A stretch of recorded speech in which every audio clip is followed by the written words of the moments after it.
Hello and welcome to this interview with Science for the Church and Dr. Addie Weaver. Dr. Weaver is Assistant Professor of Social Work at the University of Michigan, where she co-directs the Treatment, Innovation, and Dissemination Research Group, where they seek to serve the mental health needs of underserved groups. Her work focuses specifically on mental health care in rural contexts, where she is pioneering programs that leverage local churches and clergy to meet the needs among people who otherwise would have difficulty finding access or being able to afford mental health care. Dr. Weaver grew up in rural Pennsylvania before completing her graduate training at the University of Pittsburgh, where she did some community organizing and social work. She began at University of Michigan in 2011 and has been serving as an assistant pastor since 2015. And we're really excited to have the opportunity to talk with her, learn about her work, her interaction with churches, and hopefully find some ways that what she is doing can help more churches meet the mental health needs in their communities. So welcome, Dr. Weaver. It's wonderful to have you here. Oh, thank you so much, Drew. I really appreciate the opportunity to share a little bit about the work that we've been doing here in Michigan, leveraging church and university partnerships. Wonderful. So tell me a little bit about how you got into social work and particularly a focus and an interest in providing mental health care support. Absolutely. So as you mentioned in the really lovely introduction, I grew up in a rural area of Pennsylvania. And where I grew up, there weren't a lot of health or mental health resources.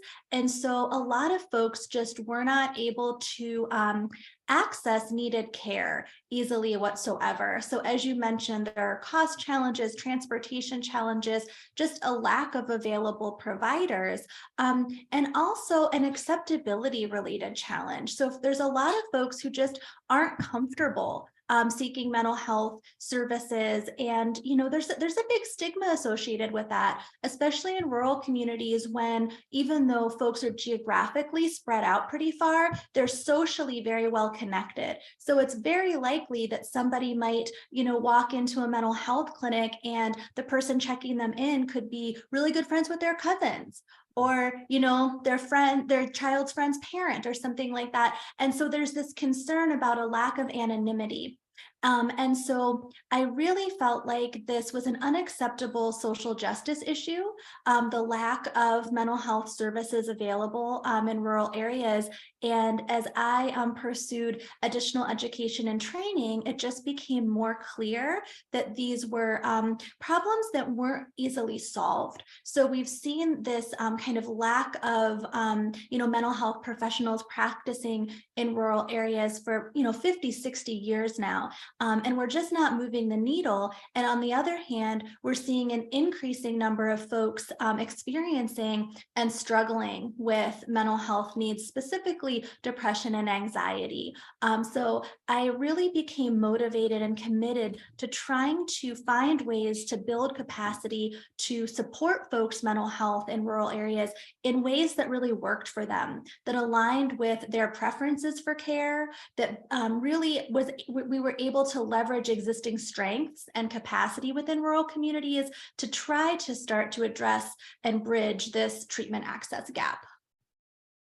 So you've hinted at this already, but your focus is on kind of rural communities. Yes. Say a little bit more about what's unique in that context, and how it's different from a suburban or an urban setting in terms of delivering the healthcare needs folks have. Absolutely. So, some folks who are listening or reading this probably have experience with rural communities and contexts. And so one thing is that there just aren't a lot of resources in rural areas.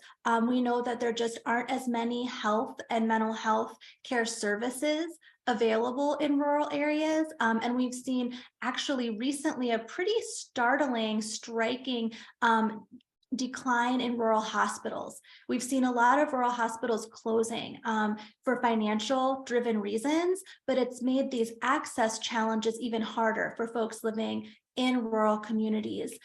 We also see that even with some changes to the way that we're able to receive health care and health insurance, that people in rural areas are still less likely than people in urban and suburban areas to have health insurance or to have adequate health insurance. So that's a really big barrier when we're talking about, trying to access care for a mental health need. And also just the economy in general. The rural areas took much longer to bounce back from the recession in 2008. And then we've seen COVID impacts again, have economic consequences in rural communities. And so kind of taken together, those access challenges around availability and cost mean that oftentimes folks in rural communities have really substantial travel burden to get to care. Mm-hmm. So it might mean driving, an hour plus each way.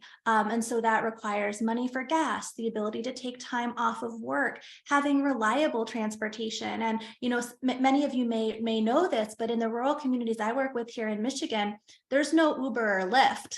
There aren't taxis that you can call.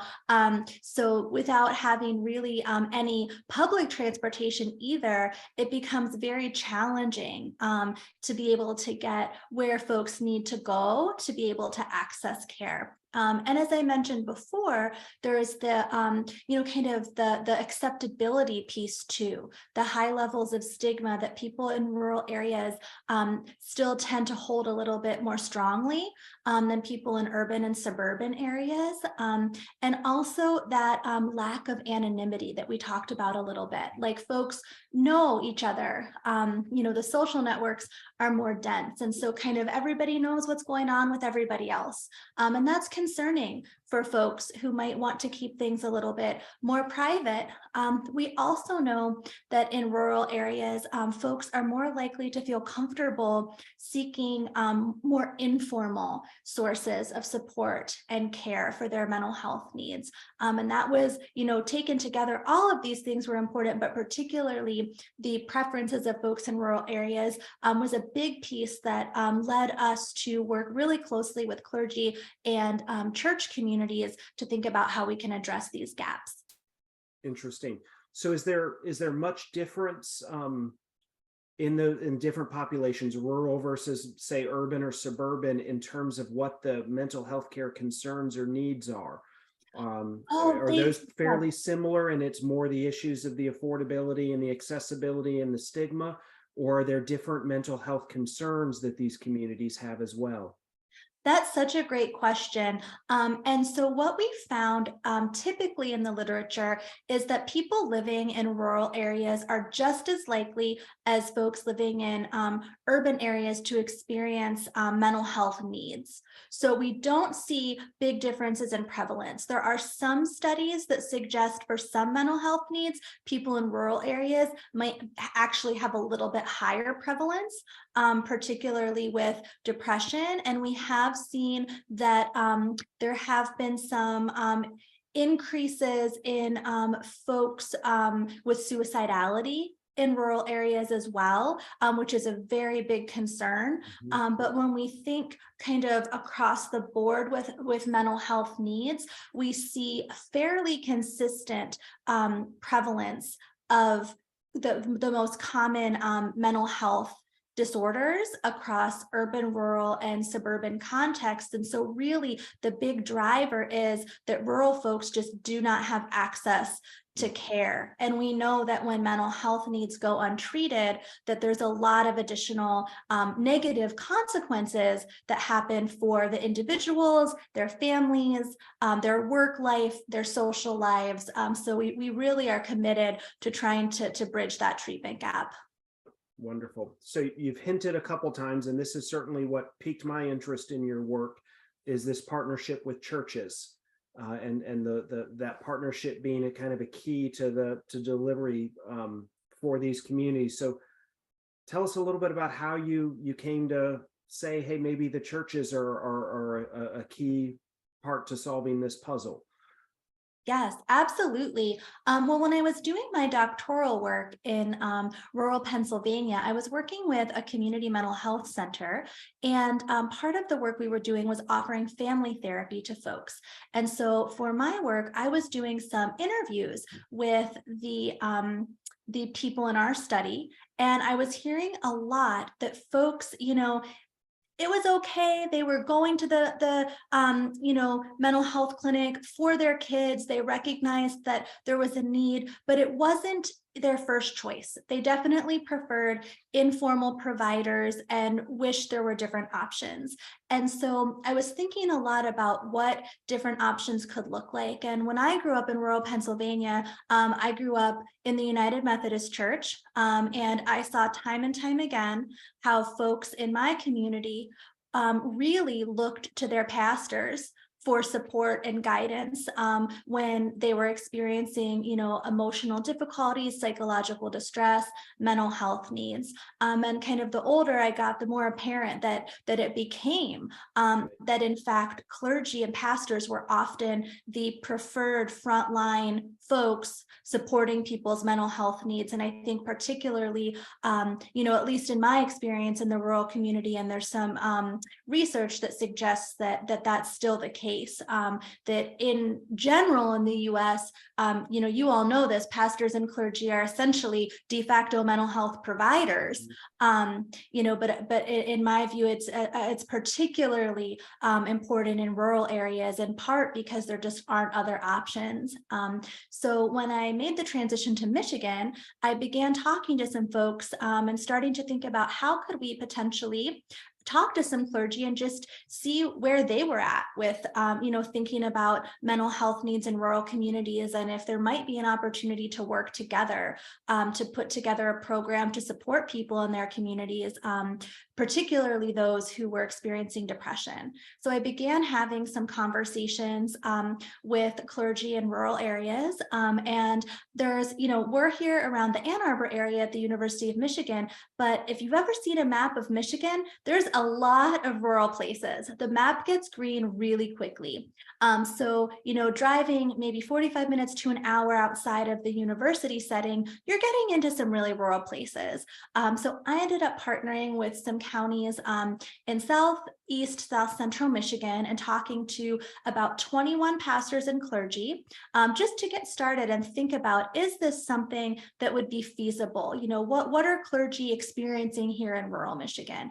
And many of the clergy I spoke to shared that they were commonly supporting congregants who were experiencing depression for many different reasons. Maybe it's grief and loss. Maybe it's kind of being in that sandwich generation when you're caring for kids and caring for aging parents.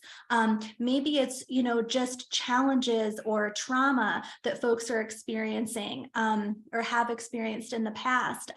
But consistently, clergy were saying, yes, we're seeing this a lot. We have some tools, but we'd like to have a deeper toolbox. So that's what I really kept hearing. And so we also began to talk about some of the strategies that pastors were using and some of the strategies that we might use in, social work, particularly the program that we use is cognitive behavioral therapy. And we found that there was actually quite a bit of alignment with what seemed kind of natural that pastors would already sometimes do when working with folks, like ask them to, maybe join the Wednesday night group or, start coming to Bible study. Something like that. Whereas in our cognitive behavioral therapy, we would also be focusing on the importance of taking action and encouraging folks to do more, even when they don't feel like it and it's hard. So we started to feel some of that synergy.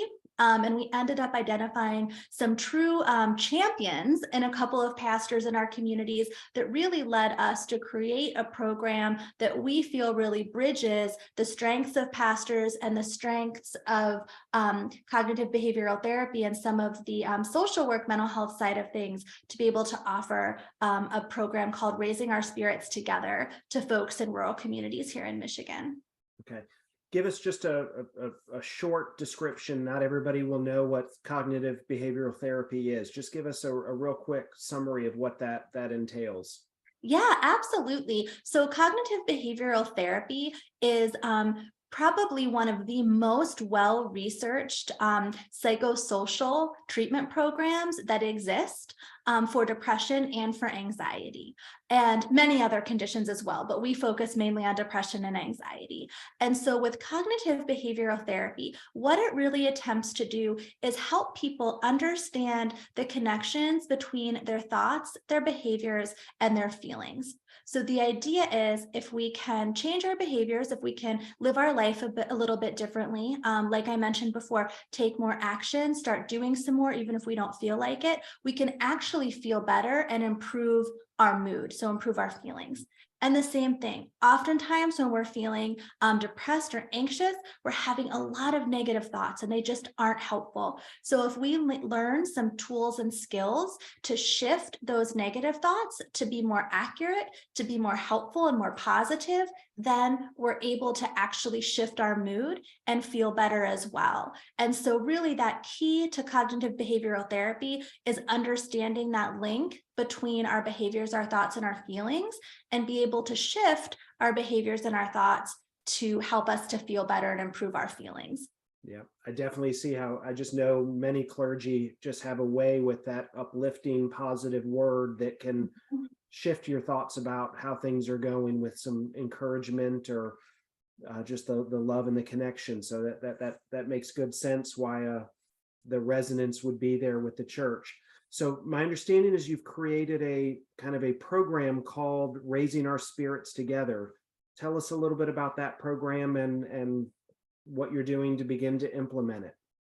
Yes, thank you so much. We're super excited about Raising Our Spirits Together. So again, we started working with some pastors who have really just been champions for us. We started with 2 partners. We have 3 partners now. And so we really co-created Raising Our Spirits Together. So a colleague of mine at the University of Michigan, Dr. Joe Himley, the 2 of us really wanted to be able to offer a technology-assisted treatment program. We thought that it was really important to be able to have something that folks could kind of use to have that scaffolding that would be able to help deliver some core content. And then, pastors and clergy are just amazing group facilitators, right? Like that's just such a strength that pastors have. And so be able to structure the program so a pastor could run a small group, but not have to take a huge time burden to do prep, because they'd have the technology assisted program with an accompanying workbook. And so we worked with our pastors and said, what would your typical small group program look like? What would you want to see in this? How could we really integrate scripture in a powerful way to connect with the main theme, of the cognitive behavioral piece? And as you mentioned, Drew, there's just a lot of natural synergy. Right. And so we were able to really find these connections. So I'll just talk a little bit. So the Raising Our Spirits Together is led by clergy in a group format and delivered through technology-assisted methods. So pastors can bring folks together in their fellowship halls or a church meeting room and, show the program on a TV or a computer screen or whatever, they have accessible media-wise, and run the group in person. Or the pastor can bring a group together via Zoom, like you and I are, connecting today, and then share the screen and show the computer program and have folks engage that way. And so the program, we always start by just kind of opening with a prayer and taking prayer requests. And then we go into introducing a scripture to kind of set the tone for the session. And then what's kind of cool about Raising Our Spirits Together is it uses a character-driven storyline to help folks learn and understand about depression and the tools and skills that can be used to push back against depression and feel better. And so folks follow the story of Billy the Balloon, who's an animated character. And we learn that Billy experienced depression last year and she got help from CBT. and we see how she used those tools and skills in her life. And it was actually super exciting because our pastor partners were part of the design of our character. So they would see the different versions as we were kind of working with an animator and give us feedback on, what they liked and, what they thought worked best. And so it was really this awesome collaborative process. And we talk with them about, what should happen in Billy's story? What are some things that, maybe she's going through or struggling with, and then how might she use the tools and skills. So that was super exciting. So folks get to follow this story, and there's also then a video-based education that just shares with folks information about the tools that they're learning, just some of the basics of CBT.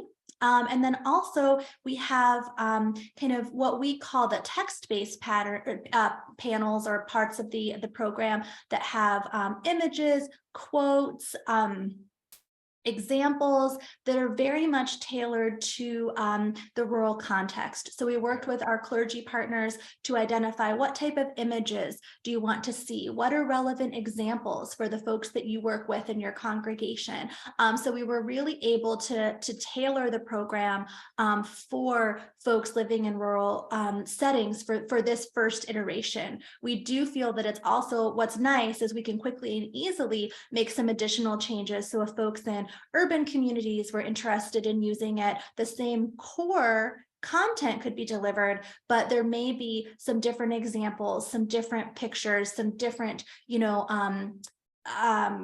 images, quotes, anything like that can be really, really quickly and easily changed out. And so we started to offer the program in 2 churches in rural Michigan. And of course, wouldn't you know, we had been 3 sessions into our first group meeting in person in a fellowship hall at a Lutheran church here in Michigan when the pandemic hit and everything had to shut down. And so we thought, we have these folks who we know are experiencing depression. We, need to keep being able to offer them, something, if anything, it's going to get harder now that we're all isolated, that we're all dealing with this, pandemic, new experience, trying to figure this out. So our pastor partner was phenomenal, and we worked with her, and we worked with the group members, and we were able to move everything online and offer the rest of the program through Zoom.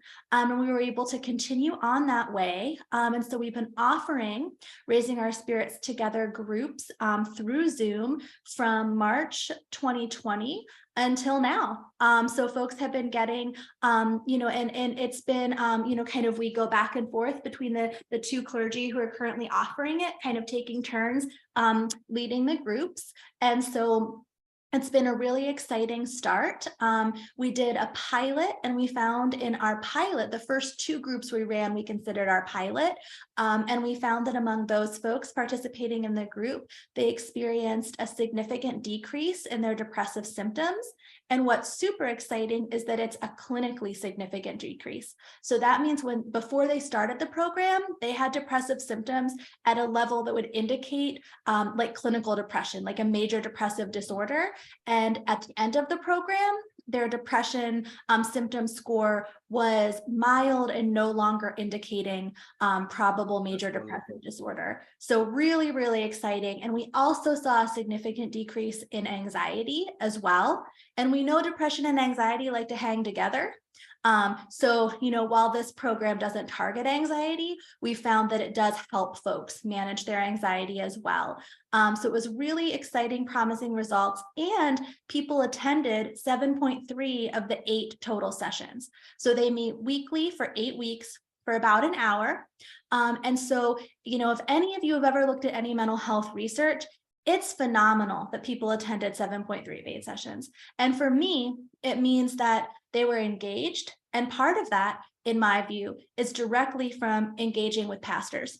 These are folks that people want to be engaging with, that feel are natural supports for their mental health needs. And so our ability to link folks with a preferred provider and offer the technology assisted way of bringing in some of the CBT just really seems to have hit a really important kind of beautiful balance. Yeah, I mean, it sounds like it's a variant of a small group or a Bible study type program that is very comfortable for many churchgoers to attend and to participate in. I Yes. imagine that removes some of the stigma. I'm just going to church to a small Mhm. group, as a way of communicating what you're doing and where you're going. I'm Yes. interested the together piece. So Mhm. we wrote a lot at Science for the Church when the pandemic hit about how we are created to be in relationship with one Mhm. another. And so I was intrigued with that word at the end. Say a little bit more. Is part of this design not just the relationship with the pastor, but also the group interaction? Is that together piece really important? Yes, thank you so much for raising that, Drew. I think that you're spot on in terms of your thinking and what you shared about in the Science for the Church, thinking about the importance of relationship. And we also, when we were talking to our pastors, thought it just made so much sense to have the group format so folks could build community, be together, be in relationship, and also understand that they weren't alone in how they were feeling in terms of their depression and low mood. A lot of times when folks are experiencing depression, it's very common that people will think there's something wrong with me. Right. Why is there something wrong with me? I just can't, snap out of this. Everybody else is, their lives are going so well, or they can figure things out, and there must be something wrong with me. And so it can be really powerful for folks to come together and see, oh, wow, these people in my church community or my community are also experiencing what I'm experiencing. Maybe it's not just something wrong with me. And we found that people really supported each other in working through some of the problems that they were dealing with. We found at the end of groups that folks would commonly exchange contact information and stay in touch. And if somebody was having a hard week and kind of, they were down on themselves a little bit, the group would really work together and lift them up. So we did find, there was intentionality behind the together piece Right. for sure. And we definitely believe that coming together as a group and building that community and relationship is an important piece of this program. Right. That's beautiful. Just letting the church be the church. And I mean, that's a lot of the work on spirituality and health, and why there seems to be better health among people that are a regular part of a faith community is that social support. We take care of one another in church. So I love that was intentionally built in. So I know you've got, my sense is you have a pretty big grant right now that you're using to evaluate this, as kind of a next step before you scale it and perhaps make it more widely available. Tell us a little bit about that process. And I imagine some folks listening are going to say, how do I get this? I Right. think it's a little bit of time before we get to the how do I get this piece. Yes. So right now, you're exactly right, Drew. We received some funding from the National Institute of Mental Health, which we were so excited about to be able to carry out this project with our rural church partners here in Michigan. And what this allowed us to do was really conduct a randomized control trial to get preliminary evidence on the impact that raising our spirits together has on folks. And so we are actually just about to finish the research phase of this. The Raising Our Spirits Together group that is running right now with one of our pastor partners is about halfway through. Let me think. They'll be having a session this Wednesday, and I think it will be session 6. So more than halfway through, because we wanted to get them done before Easter. Mhm. Lent is a Yep. really That's an busy important time. time for So pastors to focus on other things. yes, yes, that we try to work really closely with the pastors and kind of do that scheduling in a way that isn't too burdensome in when there's really big seasons coming up with extra services and other commitments. So we're super excited to take a look at the data that we've been collecting for this project. We know that people have been staying engaged. So the folks who have received Raising Our Spirits Together, they're continuing to show up, be present, and really, when people show up, it's kind of like voting with their feet, right? And so to us, that gives a really good indication that this is something that people are wanting, that they're, needing, and that it's working for them, or they wouldn't keep coming. So we've had, the majority of our participants are completing the treatment, and, over 50% are showing up for every single one of the 8 sessions, which is huge. I mean, even, if you're running a Bible study group, or, a small group study of some kind, it can be hard for people to make every week for a series of weeks. And so the fact that we're seeing that has been super encouraging for us. And, ethically, we can't look at the outcomes in terms of what's happening with people's depression and anxiety until we're all finished with the research. So that will be coming, and we'd love to circle back with you all and share, what we've learned, probably in the next month or so. Right. So it sounds like we're probably later this year before that research will be done, and like you'd be able to share the curriculum and help other churches engage. Is that? Yes. So at our next, kind of what our next goal would really to be extending the reach of Raising Our Spirits Together. So to be able to offer it to more churches, and also to begin to understand from a research perspective how we can best support pastors in being able to offer Raising Our Spirits Together. So to understand and work with pastors to figure out, what type of, maybe training would you all need to be able to start delivering this? Is this something that, could we do a pretty light touch? We did, training with the pastors who are delivering it here. Again, really just to go over the nuts and bolts of the program and some basic, cognitive behavioral therapy, some, refresher on depression and what it looks like and how it impacts people. And we felt our pastor partners really had the group facilitation, interpersonal skills. They already had a really nice toolbox set up,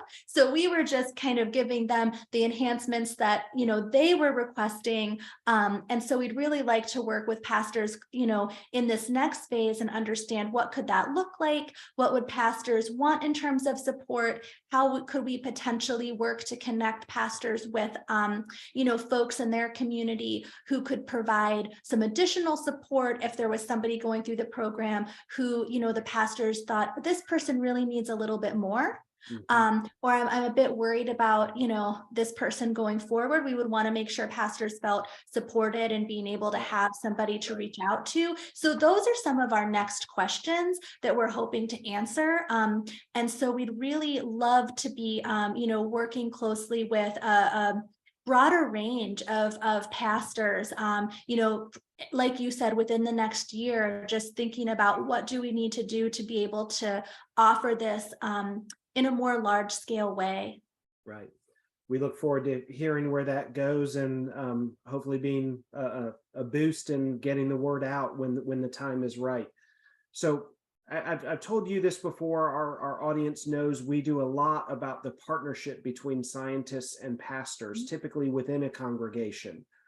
So I'd love to just hear some of your reflections. What's it been like working with pastors? What's worked well? What have been some challenges as you tried to design this program and now pilot and implement, and maybe some that you anticipate as you seek to scale it? Yes, thank you. So I will just say I love working with pastors. Our pastor partners are amazing. I just have felt so blessed and grateful to be able to work with them. I will say I felt like our pastor partners were very, open. This is, starting something new. And, also their church boards and their elders to being open to trying something new. I just feel like we had great synergy. And for me, I just feel like it was a great partnership because we each brought a different kind of skill set and expertise. And so we were able to really have a mutual learning. I felt like I was learning a lot from the pastors. And when we were going through the co-creation of the program together, things that our pastor partners brought up or raised that we would not have thought of. And I know they shared similarly some things that we kind of had on our radar to bring up that they would. So it just really ended up, I think, again, being a stronger program because of working together. I'm a firm believer that scientists in general need to be responsive to the community and community needs. So I really view the pastors as the experts in their community and about their congregations and their congregants and what they need. So I felt like really it was our job to listen to the pastors and really do everything that we could to help develop a program that would actually be useful to them and useful to the communities that they were serving. So I, I wouldn't, we were very, very fortunate. So I don't have, really challenges that we were met with to talk about too much. I think one thing that we talked about quite a bit, it wasn't a challenge, but just an important conversation was, do we have only congregants join this program or do we open it up to the larger community? And that was something where, to be honest, on the scientific side, we were hoping to open up to the larger community just to get more access, and also really weren't sure how the pastors were going to feel about that.